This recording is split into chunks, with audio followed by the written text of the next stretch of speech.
how amazing is it? You've just strove to improve your personal best in training, and you've really knocked over something that you found challenging for quite a long time.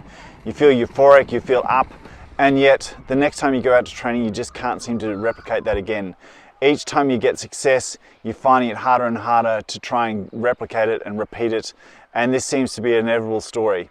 So in this video, if you're having that training block, you're having that friction point, let's have a look at the things that are involved in getting through that point and understanding how to achieve what you want to do on a regular basis, not in a one-off situation. My name is Ben Netterfield, I'm a leadership coach. We're going to look in this video about how we understanding our training brain and understanding the factors that come into making sure that we not only have that one-off success, but we also have repeatable success. So it's not about just having it once, it's about having it and repeating it and making sure so it transfers from a conscious habit into an unconscious habit, and that's what makes it repeatable. So let's look at those factors and how we can go about making sure that you can get the best success out of each and every training and not have that confidence swing up and down continuously all the time. So now let's have a look at the progression that we make through training and through any habit changes or skill development.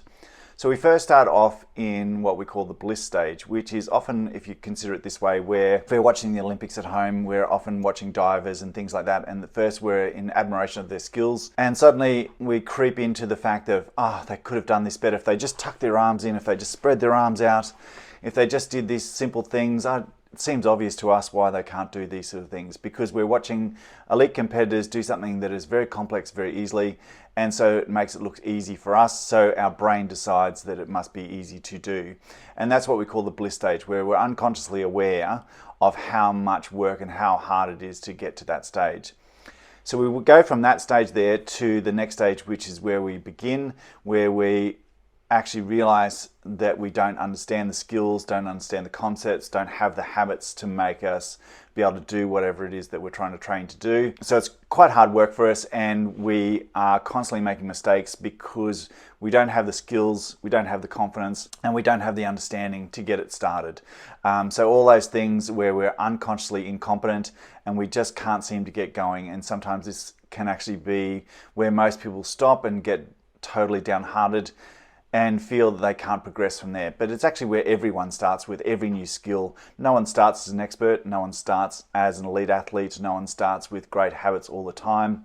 It's where we start from, and it's accepting that. That's our first big play. So from that we then move through into what we call the grind stage, which is where if we're thinking about the skill, if we're really concentrating on that aspect of whatever we're doing and we're having that as our forefront, then we can get the job done. But the moment we start to think about other things, we can't connect the skills to other things, and we're constantly having mistakes from that fact of conscious thoughts, unconscious thoughts. In other words, the skill isn't a habit yet. So if we're thinking of it, we're concentrating on it, we're keeping our load, our bandwidth fairly low and making sure we're concentrating on one area, then we can get that skill done. So if we're having a mistake, we often can't reset very well, so we go down to the lowest level of our competency. If we're on fire, if we're going well, we can get the job done. That's when we have those real aha moments. But sometimes those aha moments aren't repeatable because we forget to make that skill work. We've got to clear our bandwidth.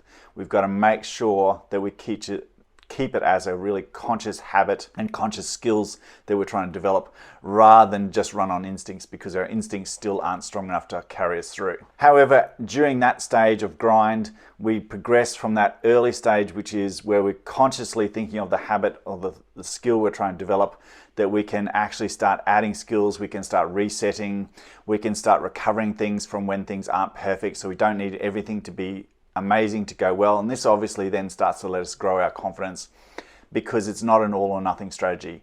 And sometimes this area is where people don't understand, where we get into this area of going from skill development of I must be conscious of everything I'm doing, to how to reset, to how I can be confident that not everything has to be going brilliantly to actually get the skill done. So then we go from that basis there to the skill is now set, it's now our ingrained habit, so no matter what, it generally defaults to our habit, which is the skill itself, which means my brain can actually go on and monitor other things, can go on to developing other things, and that is now our unconscious habit. So that's when we've got to that goal or habit that we want to keep. So it's often in this grind area that's the hard work, and it's often in this grind area where we can have that big training block of not understanding that we need to keep it in a narrow band to make sure that we are confident with what we're doing. So it's often in this stage, during that grind stage, that we'll have those big markers of euphoria, especially when we're working with a coach that can help us structure and remind us of those skills that we need to be always on point with, always being aware of, that they will remind us of our 2 or 3 things that we're making sure that no matter what else is happening, they're the things that we've got to fall back to. And yet sometimes when we go to repeat it by ourselves, we forget that development stage. We forget the fact that yes, we achieved it, but we forget how we achieved it. We took 5 or 6 steps to get there rather than remembering the euphoric moment at the end, which was, I got the skill, I am so fabulous, this is the greatest day in the world. And then suddenly, why can't I repeat it? So there's sometimes here where the other fault can actually happen, where our mind wants to make sense of the world that we have around us. So our mind is constantly trying to make sense of what we're doing, what we're understanding, and how we're progressing. So it's remembering sometimes that end stage, which is totally euphoric, and that last great training moment of, I got it done. Our brain isn't a digital recall, so it overlays with emotions every time you go to recall the movements or things that you're doing, it's overlaying. So if it's only remembering that last end stage, sometimes what you have is 2 or 3 hours, you can't remember all the steps that went through to get to that point, and you're just trying to replicate the last bit. And the last bit is often how you get it done, but not how the skill had its foundation. And this is where we get that big contradiction in our mind and our big reality gap, because our brain is saying, yes, you can just do it again.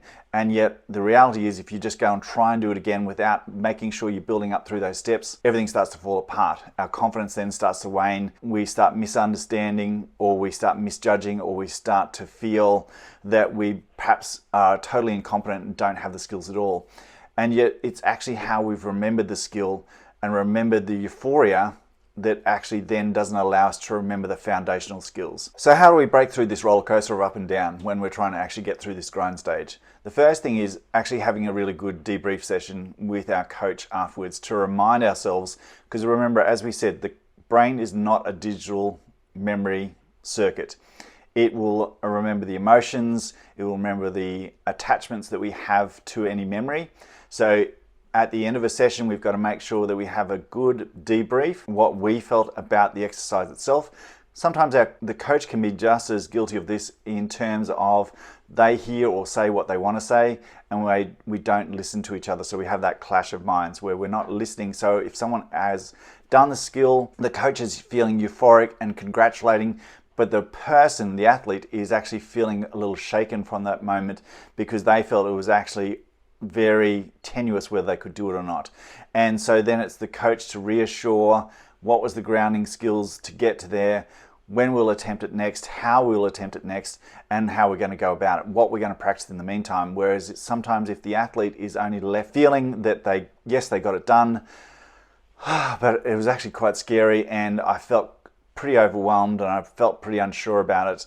So what are going to be the skills that are down from that you're going to practice during the week to get that moment again that we're going to try in maybe a week, maybe 2 weeks time, maybe even a bit longer, but generally you're trying to repeat it again within that 2-week period, 48-hour period, because we want that continuity of training. So it's making sure the steps that need to be practiced are understood.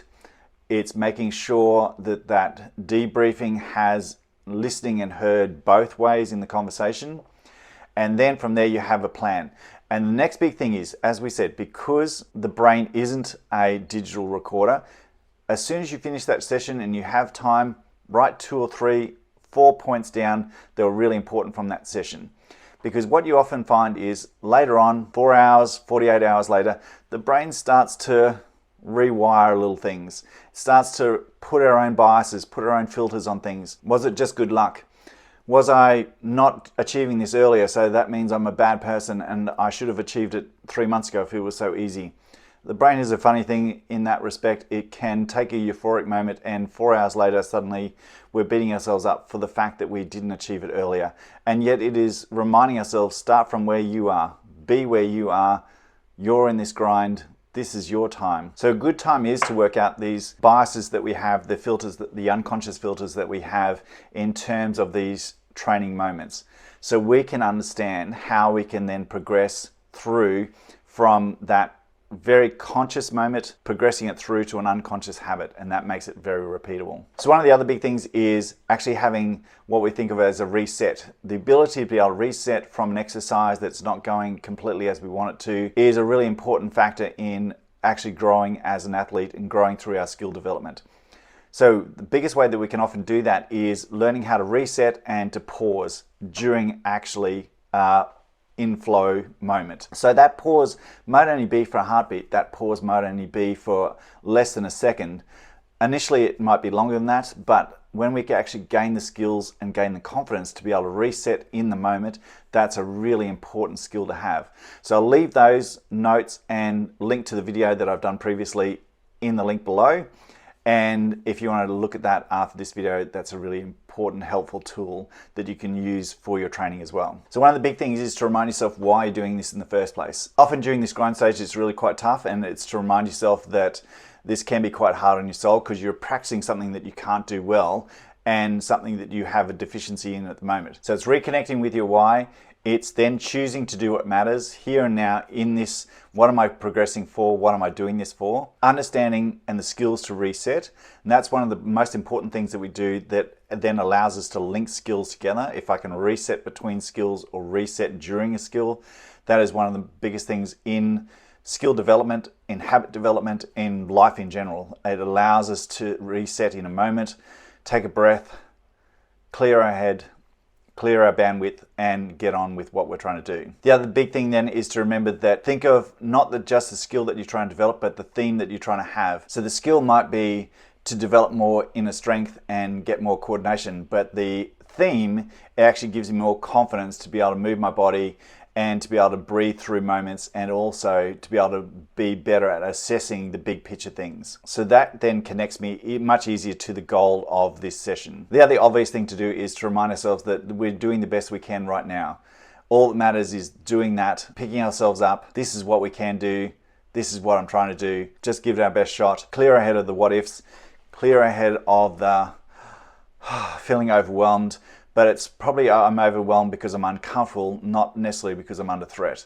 Anytime we're doing new skill development, anytime we're trying to change a habit, we're always going to feel uncomfortable. In fact, if you're not feeling uncomfortable, then you're probably not really changing the habit or the skill. And then for some people, then it's making sure that our values are connected to that skill. So our value of whether we want to improve as a person, the value of whether we want to do this because we are looking at our general health, looking at being outdoors more, looking at being adventurous, looking at being courageous.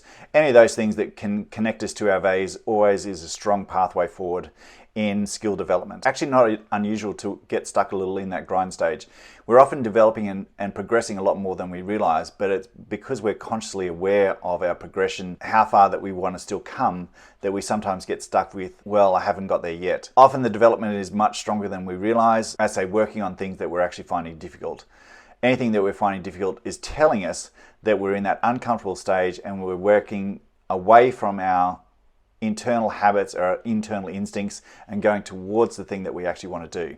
So it's a good reminder that this stage will often feel uncomfortable. It's often a grind, it's often repetition and getting the thought process as well as the body responding in the same way. So give yourself a little break, making sure that you are responding to the fact that you're doing the best you can in this moment, understanding that sometimes the times when we're closest to breaking that habit is when we feel that it's the hardest bit to get through. It's that last link in the chain from going from a conscious thought into an unconscious habit, which is the new thing that we're trying to develop.